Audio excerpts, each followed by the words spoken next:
Have you ever been told the classic advice growing up? Just go to school, get good grades, and land a secure, well-paying job. It's likely that around 95% of us were raised with this belief as the road to financial success. I certainly was. While this path may be suitable for some people, it's not necessarily the best fit for everyone. In Robert Kiyosaki's book, Rich Dad's Cashflow Quadrant, he breaks down 4 distinct paths to wealth, suggesting that some are more effective than others. Now, before we start, this is Ivan here from The Vanilla Investor, a former investment analyst and with over 100K invested in the markets. My goal is to bring you simple finance at your fingertips. Today, we'll talk about 5 key lessons from Rich Dad's Cashflow Quadrant. Number 1, what is the Cashflow Quadrant? Number 2, using other people's time, OPT, and other people's money, OPM.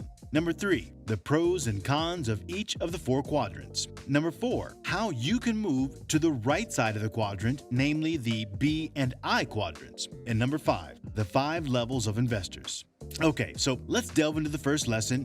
What is the Cashflow Quadrant? The Cashflow Quadrant is a straightforward model that outlines 4 primary sources of wealth. Which quadrant you fall into depends on where the majority of your income originates. The 4 quadrants are E, the employee, S, the small business owner or self-employed, B, the big business owner, and I, the investor. The employee seeks security and achieves financial success by advancing within a corporate structure, also known as climbing the corporate ladder. You might hear them express a desire for a stable and secure job with supportive colleagues and attractive benefits. In contrast, the small business owner or self-employed individual seeks control. They attain financial success by heavily specializing in a high-demand field, often emphasizing how much they are compensated for their expertise and time.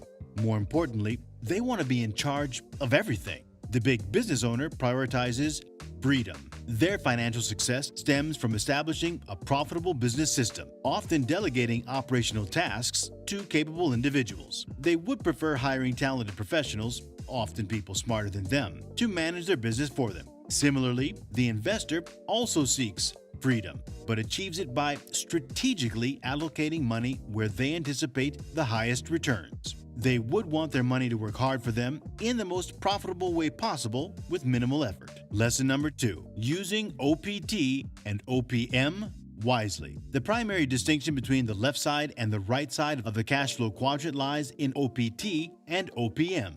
OPT represents other people's time, while OPM represents other people's money. Individuals in the B quadrant leverage OPT and OPM when constructing a business system, employing individuals from the E and S quadrants while sourcing funds from those in the I quadrant. Initially, they may invest a huge amount of their personal time and money to launch the business, but ultimately, transitioning to a more passive ownership role becomes feasible. Conversely, individuals in the I quadrant utilize OPT to generate income solely from their invested capital. With sufficient expertise, they can also employ OPM to amplify their investment returns. This distinction is crucial as individuals in the E and S quadrants cannot use OPT or OPM. So as they achieve success in their respective quadrants, they make more and more money, but their workload increases in tandem. Lesson number 3, the good and bad of each quadrant.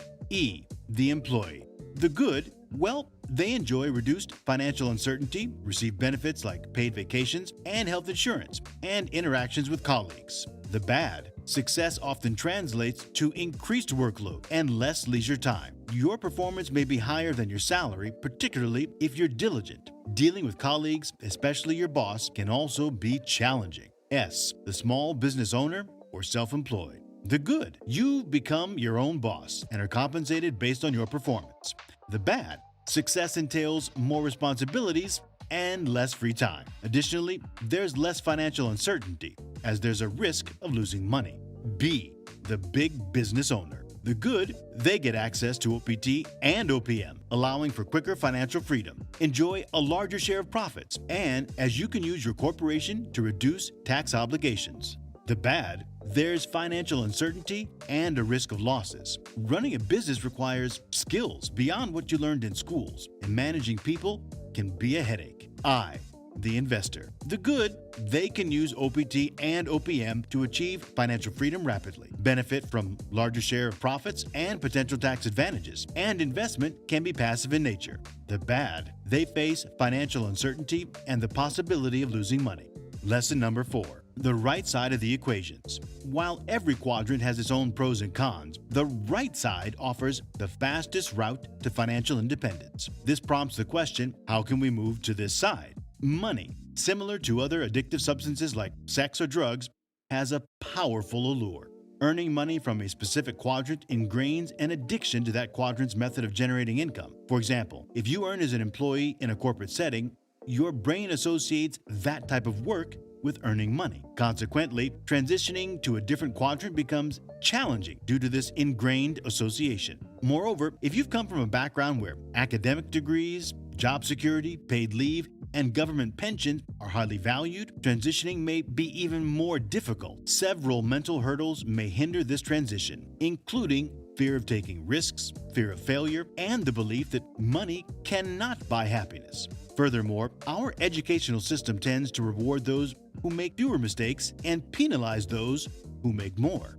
However, in the B and I quadrants, success often requires taking risks and learning from mistakes. Individuals who take action may make more mistakes initially, but over time, they learn and achieve more as business owners or investors. Thomas Edison's experience illustrates this point. Despite facing criticisms for failing 1,014 times before inventing the light bulb, he persisted until he succeeded. To facilitate the transition, surround yourself with individuals who have successfully navigated the journey to the B and I quadrants so they can provide valuable insights and guidance.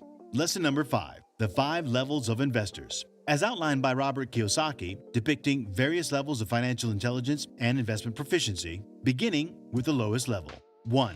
The zero financial intelligence level. Individuals at this level have no surplus funds to invest. Their monthly expenses exceed their income, often because they neglect the fundamental principles of paying themselves first, as advocated in the classic book, The Richest Man in Babylon. Number 2. The savers are losers level. This level comprises individuals who stash their hard-earned money in low-yield savings accounts or under mattresses. While this may position them among the top 50% financially, it's not a sound long-term financial strategy due to inflation eroding the value of their savings over time. Number 3. The I'm too busy level. Many people on this level are preoccupied with their careers, family, social life, and vacations, leaving them with little time to dedicate to investing. Consequently, they delegate investment decisions to others, missing out on the opportunity to learn and grow their financial literacy. Number 4. The I'm a professional level. This level encompasses do-it-yourself investors who manage their own investments and make their own decisions. While they are actively educating themselves in the realm of investing, they've yet to reach the highest level of investment proficiency. And number 5, the capitalist level. Investors at this pinnacle level hail from the B quadrant and leverage the principles of strategies inherent to that quadrant in their investment endeavors. They collaborate with advisors to gather market insights, utilize other people's time, OPT, and other people's money, OPM, alongside their own capital. Additionally, they employ corporate structures to minimize tax liabilities on their investment gains. Level 5 investors are poised to achieve financial freedom ahead of their peers. What level of investor do you currently identify with? If you feel you are a level 1, 2, or 3 investor and you'd like to move to level 4 or even level 5, then you should totally watch this next video, where I go over why your net worth will skyrocket after the first $100,000. Thanks for watching. Cheers.